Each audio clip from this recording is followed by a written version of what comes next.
Bismillahirrahmanirrahim. Assalamualaikum warahmatullahi wabarakatuh. Alhamdulillahirabbil alamin. Insyaallah hari ini kita akan kembali belajar kimia. Insyaallah hari ini kita akan mempelajari tentang menentukan perubahan entalpi reaksi atau delta HR dengan kalorimeter.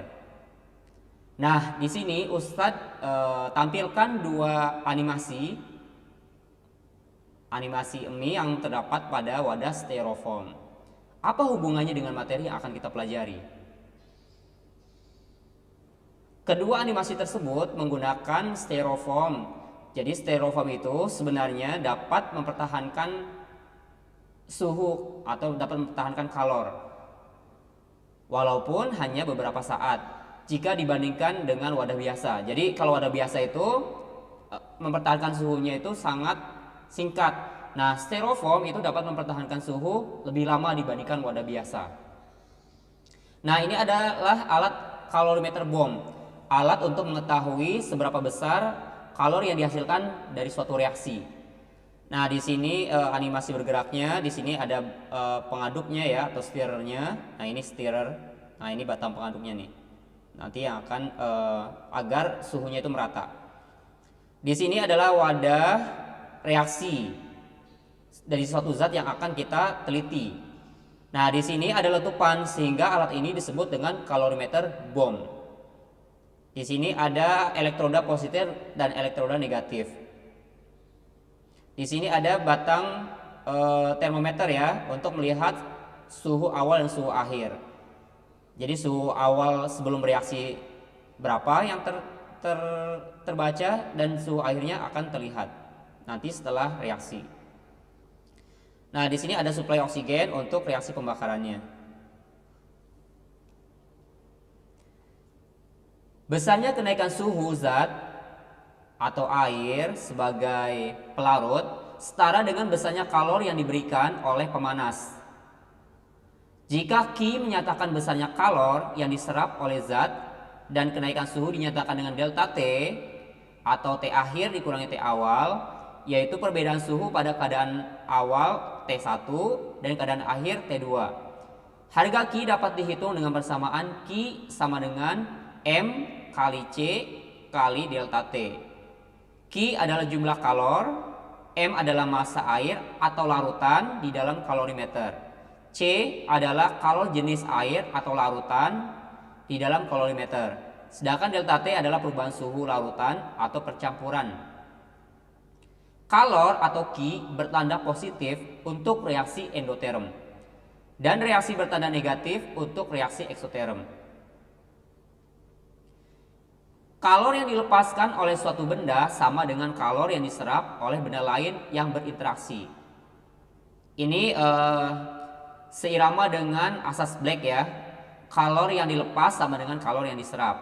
QB sama dengan min QA. QA menyatakan kalor yang dilepaskan oleh zat A dan bertanda negatif. QB menyatakan kalor yang diserap oleh benda B dan tandanya positif.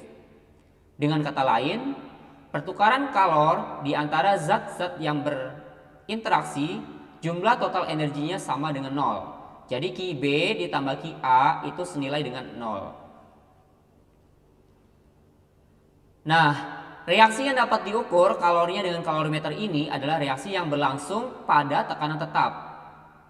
Makanya simbolnya itu Kp ya.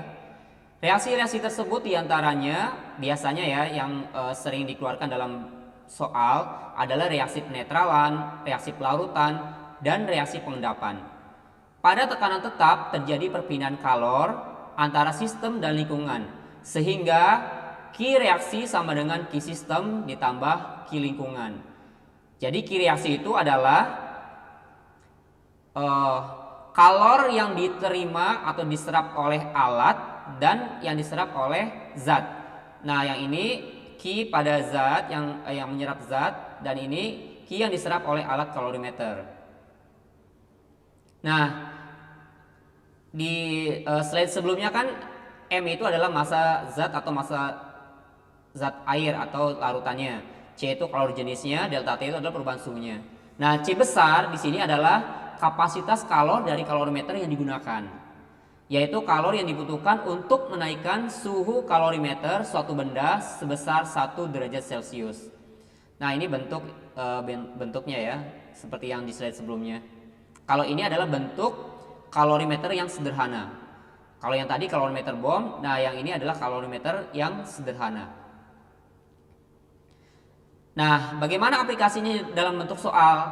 Nih, ada contoh 1. Di dalam suatu kalorimeter bom direaksikan 0,16 gram gas metana atau CH4 dengan oksigen berlebih, sehingga terjadi reaksi sebagai berikut.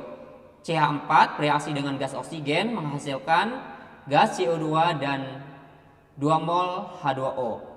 Ternyata terjadi kenaikan suhu 1,56 derajat Celcius. Jika diketahui kapasitas kalorimeter adalah 958 Joule per derajat Celcius, massa air di dalam kalorimeter adalah 1000 gram dan kalori jenis air 4,18 Joule per gram derajat Celcius, tentukan kalor pembakaran gas metana dalam kilojoule per mol. Jika ARC sama dengan 12 dan ARH sama dengan 1. Nah, untuk menjawabnya, kalor yang dilepas sistem sama dengan kalor yang diserap oleh air dalam kalorimeter dan oleh kalorimeternya. Jadi kalor yang dilepas itu senilai dengan kalor yang diserap oleh alat dan oleh zatnya atau zat cairnya. Jadi Ki reaksi sama dengan Ki zat ditambah Ki kalorimeter. Nah, di sebelumnya Ki zat itu adalah massa dikali kalor jenis dikali delta T. Untuk kalor pada kalorimeter, kapasitas kalorimeter dikali delta T. Jadi kita tinggal substitusi angka-angkanya. Nah, massa air di sini adalah 1000 yang digunakan, 1000 gram dikali kalori jenis air 4,18 dikali perubahan suhunya 1,56 ditambah 958 itu kapasitas kalorimeternya dikali perubahan suhunya juga. Nah, setelah dihitung Ki reaksinya itu 6520 Joule untuk yang diserap oleh zat dan 1494 Joule yang diserap oleh kalorimeter. Jadi totalnya kalor reaksi itu 8014 Joule atau senilai dengan 8,014 kilojoule. Nah, sedangkan jumlah metana yang dibakar itu kan 0,16 gram. Nah, setara dengan berapa mol? Jadi kita cari dulu mol dari CH4, yaitu massa yang diketahui dibagi dengan massa molarnya. Massa yang digunakan 0,16 gram.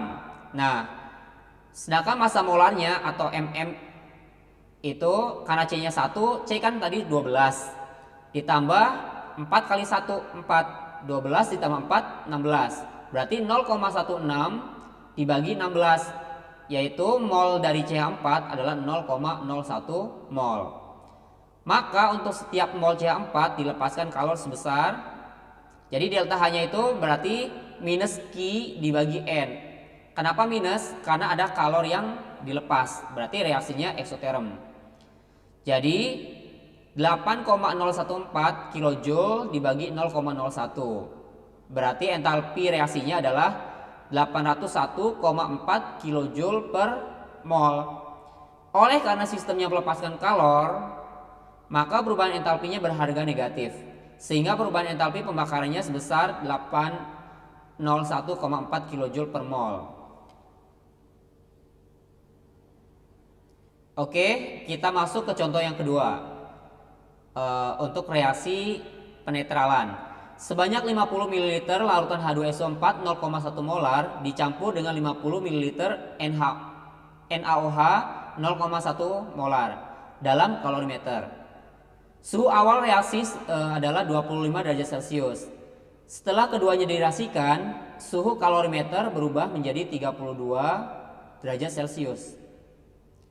Tentukan perubahan entalpi reaksi yang terjadi jika diketahui massa jenis larutan adalah 1 gram per mililiter dan kalori jenisnya 4,18 Joule per gram derajat Celcius.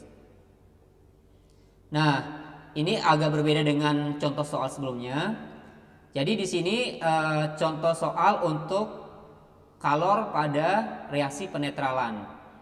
Jadi kita cari massa larutannya dulu, yaitu volume total H2SO4 ditambah NaOH dikali massa jenis air. Jadi massa itu kan di fisika yaitu volume dikali massa jenis. Jadi karena volume H2SO4-nya itu 50 ml dan NaOH-nya juga 50 ml, berarti totalnya adalah 100 ml dikali 1 gram per mililiter. Ini dianggap massa jenis larutan sama dengan massa jenis air, yaitu 1 gram per mililiter. Jadi sama dengan 100 gram.